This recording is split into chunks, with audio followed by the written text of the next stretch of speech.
பொல்லாத நாவுள்ளவன் பூமியிலே நிலைப்பதில்லை. கொடுமையான மனுஷனை பறக்கடிக்க பொல்லாப்பு அவனை வேட்டையாடும். ஐசுவரியவானாக வேண்டுமென்று பிரயாசப்படாதே, சுயபுத்தியைச் சாராதே. இல்லாமற் போகும் பொருள் மேல் உன் கண்களை பறக்க விடுவானேன்? அது கழுகை போலச் சிறகுகளை தனக்கு உண்டு பண்ணிக்கொண்டு ஆகாய மார்க்கமாய் பறந்து போம். அவர் நல்லவர், அவர் வல்லவர், அவர் கிருபை என்றும் உள்ளது. சென்றாரே அவர் நல்லவர், அவர் கிருபை என்றும் உள்ளதே.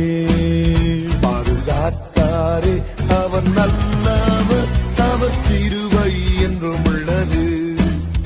என்னை நடத்தினார் அவர் நல்லவர், அவர் கிருபை என்றும் உள்ளதே. ஏழையாயிருக்கிறான் என்று ஏழையை கொள்ளையிடாதே, சிறுமையானவனை நியாயஸ்தலத்தில் உபத்திரவப்படுத்தாதே. கர்த்தர் அவர்களுக்காக வழக்காடி அவர்களை கொள்ளையிடுகிறவர்களுடைய பிராணனை கொள்ளையிடுவார்.